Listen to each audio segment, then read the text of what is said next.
بسم اللہ الرحمن الرحیم. محترم سامعین، زکوٰۃ کے بارے میں بات آئی تھی. کل جو ہے دو چیزیں میں آپ کے سامنے رکھا. زکوٰۃ کن چیزوں میں دینا ہے تو چار باتیں بتایا. ایک سونا، دوسرا چاندی، تیسرا نقد روپیہ یا پیسہ، یا اس کے علاوہ مال تجارت. سونے کے بارے میں آپ کے سامنے بات بتایا تھا کہ 7.5 تولہ اگر وہ مارکیٹ میں اگر پوچھے 7.5 تولہ کتنے گرام کا ہے تو اگر اتنا ہے آپ کے پاس سونا تو زکوٰۃ ادا کرنا پڑے. اور ایک بات میں نے یہ بھی بتایا تھا کہ شریعت میں احناف کے نزدیک بہتر یہ ہے کہ کسی ایسے راستے کو اختیار کیا جائے تو غرباء کے لیے، مساکین کے لیے زیادہ فائدہ. تو چاندی کا نصاب دیکھنا ضروری ہے. ہمارے نزدیک کیا ہے؟ چاندی کا نصاب جو ہے یہ بہتر ہے. اور چاندی کے نصاب کے حساب سے آدمی کب مالک ہو جاتا ہے؟ 612 گرام چاندی، یا اس کی قیمت آپ کے پاس اگر ہو اور اس پر سال گزر گئی ہو تو اس حساب سے آپ پر زکوٰۃ واجب ہو جاتی ہے. اور آپ کے پاس کیش پیسہ ہے، بینکوں میں ہے یا گھر میں رکھے ہوئے ہیں، اتنا پیسہ ہے جتنے پیسے میں 612 گرام چاندی آپ خرید سکتے ہیں. کتنی؟ 612 گرام چاندی. مثال کے طور پر آج کل 50,000 میں 40,000 میں بھی آ جاتا ہے تو آپ پر زکوٰۃ واجب ہے. یا مال تجارت ہے، جس مال کی آپ تجارت کرتے ہیں، خرید و فروخت چلتا رہتا ہے، آپ کے دکان میں ہے مال، وہ مال اتنا ہے جس سے جو ہے 612 گرام چاندی کی قیمت ہو جاتی ہے، تب بھی زکوٰۃ. یہ چار چیزیں. زکوٰۃ میں کتنے چیزیں لکھنا ہے؟ 4.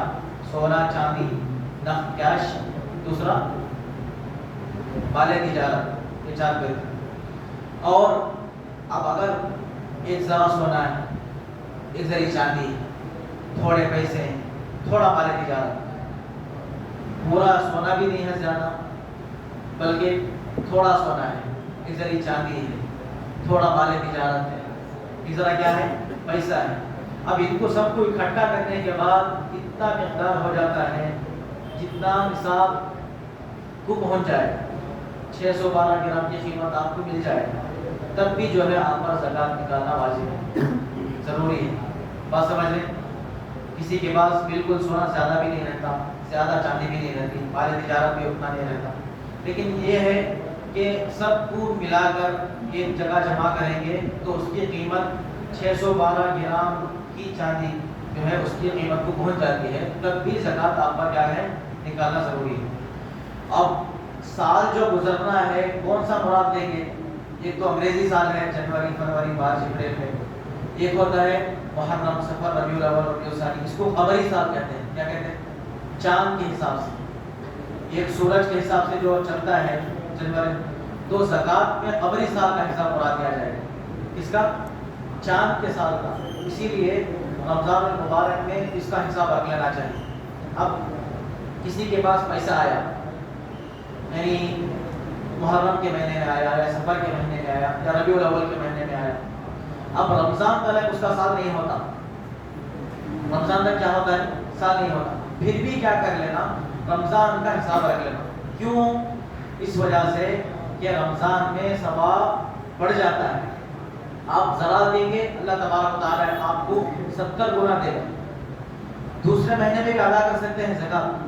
اگر سال محرم میں ہو رہا ہے یا سفر میں ہو رہا ہے یا ربیع الاول میں آپ کا سال مکمل ہو رہا ہے مال کا، تب بھی دے سکتے ہیں. لیکن حساب جو ہے رمضان میں رکھ لینا. رمضان میں کس لیے؟ تاکہ اس میں اللہ تبارک و تعالیٰ کیا کرتے ہیں؟ آپ کے تھوڑے سے مال میں اللہ تعالیٰ برکت بھی دیتے ہیں، ثواب بھی بڑھ جاتا ہے. اس لیے رمضان کا اگر حساب رکھ لیا جائے تو آپ کے لیے بہتر ہوگا. سمجھ میں آئی بات؟ اللہ تعالیٰ.